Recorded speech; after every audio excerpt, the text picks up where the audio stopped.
Hello students, here we will discuss about the category of computers.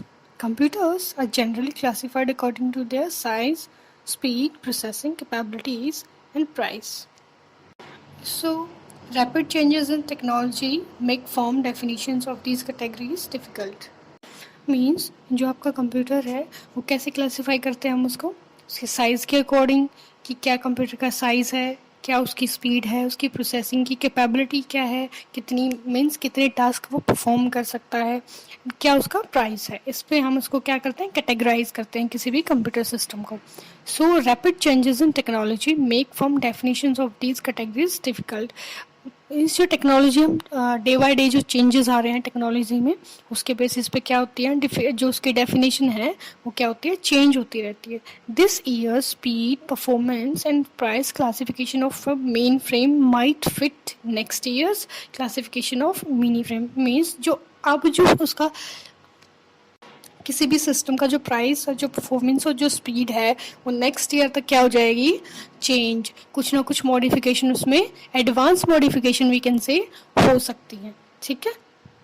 Then even though they are not firmly defined, the categories are frequently used and should be generally understood. Here are some categories of computer. The first one is microcomputers. Microcomputers, also called personal computers or micros or the small desktop size systems, means जो आपके micro computers होते हैं वो कौन से होते हैं जो आपके डेस्कटॉप पे यूज कर सकते हैं जिस सिस्टम्स को हम मीन्स आर पर्सनल कंप्यूटर्स. जो हम यूज़ करते हैं वो कौन से होते हैं माइक्रो कंप्यूटर्स होते हैं. ठीक है. They are small in size that have become so widely use in recent year. इसी की वजह से मीन्स इसके साइज की वजह से ये क्या है वाइडली यूज है. These machines are generally priced under 40,000. इनका जो प्राइस है वो कितना होता है 40,000 के अराउंड होता है. This category also include hand held notebooks, laptop, portable and super micro computers. इसमें कौन कौन से आता है माइक्रो कंप्यूटर्स के अंदर जो आप लैपटॉप यूज़ करते हो, जो मोबाइल फ़ोन यूज़ करते हो, या फिर जो पोर्टेबल होते हैं जैसे ये जो हमारी होती है ना नोटबुक टाइप जो होते हैं ना हमारे वो क्या बोले जाते हैं micro computers. Micro computer means वो कंप्यूटर्स जो जनरली सभी यूज़ करते हैं. ठीक है. जनरल पर्पज़ के लिए या बिजनेस पर्पज़ के लिए. ठीक. उसमें कौन कौन से आते हैं हमारे laptop, portable and super computers. Portable means जो आप next one is mini computers. Mini computers are more powerful than micro computers. जो मिनी कंप्यूटर्स होते हैं वो क्या होते हैं माइक्रो कंप्यूटर से ज़्यादा पावरफुल होते हैं. ठीक है. And can support a number of users performing different task. ये क्या कर सकते हैं एक से ज़्यादा यूजर्स को सपोर्ट करते हैं, एक से ज़्यादा यूजर्स परफॉर्म कर सकते हैं इसमें. इसका ये मीन है. ठीक है. Originally developed to perform specific task such as engineering calculations.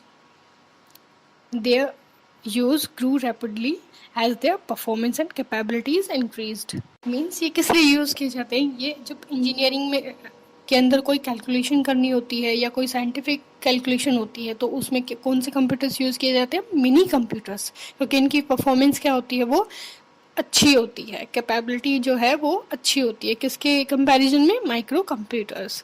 These systems can cost from approximately 60,000 up to several 100,000 rupees. Above means 60,000 से above उसकी क्या होती है cost होती है. The most powerful minis are called super mini computers. जो सबसे powerful computer है उसको क्या बोलते हैं सुपर मिनी कंप्यूटर्स बोलते हैं. मीन्स अगर हम माइक्रो कंप्यूटर और मिनी कंप्यूटर के बीच में कंपैरिजन करते हैं तो क्या है माइक्रो कंप्यूटर्स क्या हैं ये पोर्टेबल कंप्यूटर्स हैं, पर्सनल कंप्यूटर्स हैं जो एवरीडे में हम सब यूज़ करते हैं. बट जो मिनी कंप्यूटर्स हैं वो किस लिए यूज़ किए जाते हैं वो हमारी किसी साइंटिफिक किसी साइंटिफिक कैलकुलेशन परफॉर्म करने के लिए, कोई इंजीनियरिंग कैलकुलेशंस हैं उनको परफॉर्म करने के लिए यूज़ किए जाते हैं. क्यों यूज़ किए जाते हैं मिनी कंप्यूटर्स क्योंकि इनकी जो परफॉर्मेंस होती है वो क्या होती है हाई और कैपेबिलिटी भी इनकी क्या होती है ज़्यादा होती है. ठीक है. And the next one is mainframe computers. Mainframe computers are large systems that can handle hundreds of users.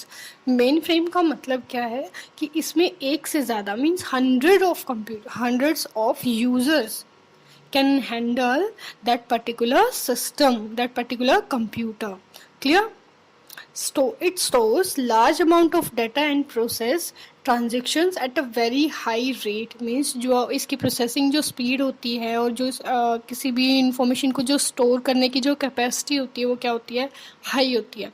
Main frame usually requires a specialised environment including separate air conditioning, cooling and electrical power.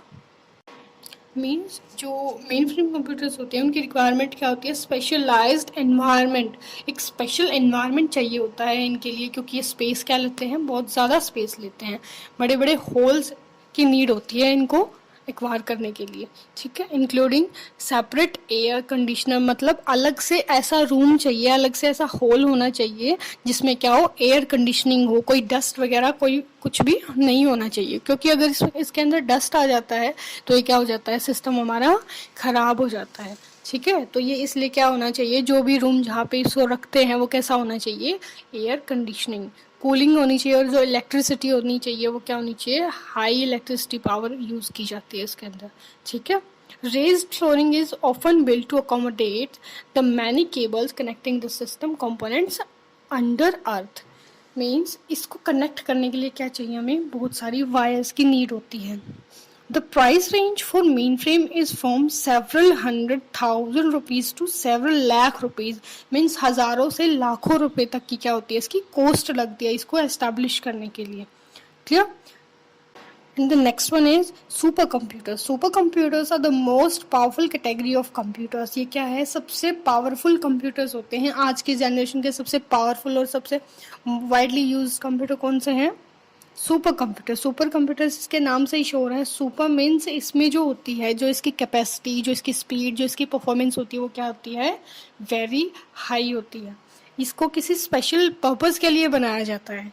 ठीक है, particular ये कोई ये normal users हैं जो हम personal use के लिए इसको क्या यूज नहीं कर सकते. ठीक है. The capability of these systems to process 100 of instructions per second is used for applications such as weather forecasting, engineering design and testing. Means ये जो सिस्टम्स होते हैं, ये जो कंप्यूटर्स होते हैं जिनको हम क्या बोलते हैं, सुपर कंप्यूटर्स.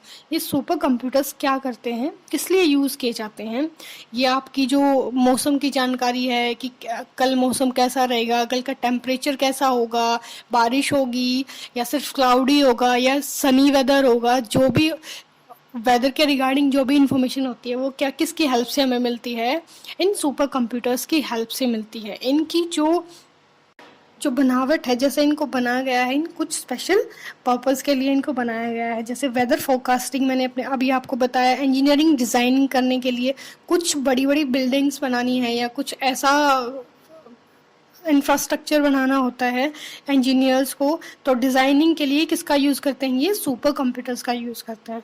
टेस्टिंग के लिए भी सुपर कंप्यूटर्स यूज़ होता है. स्पेस एक्सप्लोरेशन मीन्स जो स्पेस के रिगार्डिंग जो भी बात होती है, जैसे आप अंतरिक्ष में के रिगार्डिंग जो भी हमें कुछ इन्फॉर्मेशन चाहिए होती है, तो उन सब में किसका यूज़ होता है, सुपर कंप्यूटर्स का यूज़ होता है. Clear? These machines cost several lakh rupees. इसकी जो कॉस्ट होती है सुपर कंप्यूटर्स की वो क्या होती है, several lakh rupees के अराउंड होती है. मतलब बहुत सारे लाख रुपए चाहिए इसको एस्टेब्लिश करने के लिए, इसको मेंटेन करने के लिए. Clear? I hope you understand the concept. If you have any doubt you can ask to me. Thank you students.